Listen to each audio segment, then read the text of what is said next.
hangane uzagafata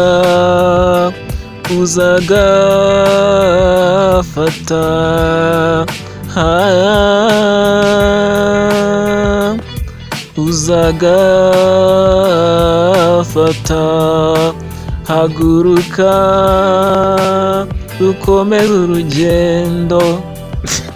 Si bizagusaba kubyuka ngo ubyukane igitego cyo mu nzozi uzihiringa uzarara amajoro uzarira ku mabaraza y'abakire wemere wubaho uruta umwana washyigikiwe gukoresha gutuka ariko uzagafata. Rekana n'umuvuduko w'ubwonko buragushuka buti mbe Gerard mwamba utamitse butaho niwibwira ngo uzagafata buti ibyo ni ubusanya busa birasanzwe buri wese niko abizi tukarinda dusaza tutabizi tukavunika no mu busaza kandi twagasazishijwe n'ibyo twakoze. Dore ndaganya amanywa nijoro amafaranga nafasheho ni menshi ni mu nzozi umutindaro utarya none ndote business zawambye kandi nazo nashoyemo shyuhuhu. Uru ni urugamba muzindi, uru ni urugamba rugusaza ukisanga byanze ugashoka imyotsi ukunde wiyagiza agahinda. Njye Gerard iyo myotsi nizangerera mu bihaha ningira agahinda nkatura imivugo n'ibisigo niyicariye mu bisiza by'Inyagatare ndenzeho mvuge ni humura uzagafata. Kera ni wari uriho none, kera ni wavugaga uravuga none, kera warahekwaga uburigenza none n'ejo muri mubazi y'Imana ndavuga ejo bundi wabona haparitse akanyabiziga kakuzengurutse isi udahagurutse. Njye sinkavuze mu mazina Imana itamenya ko narungurutse ka parukuri ka parika akagare ngo nzasaze ndi umunyonzi. Yerekanye iteteho ntacyo upfa na Imana ni umubyeyi. Sha gusa ibi biratinze ndi gusekwa bigatinda inkuru z'imisozi ziranganira nyiramubande zirasuzugura zirasubiramo nanavuze ngo kuko nta mafaranga ubundi aya manyago yazanywe nande ko yaje kudusumbanya.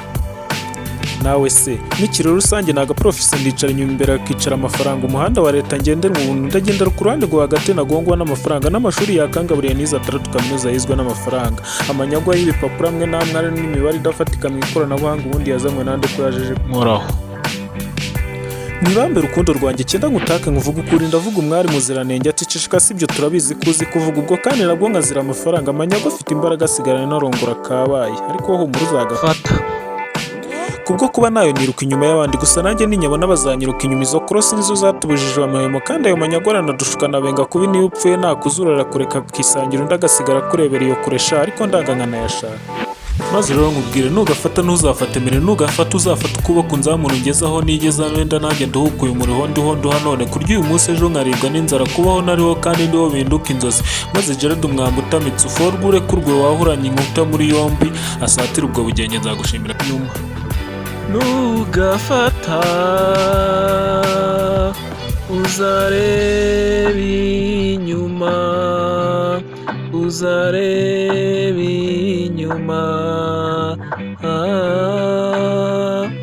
uzareba inyuma harabo wasize inyuma.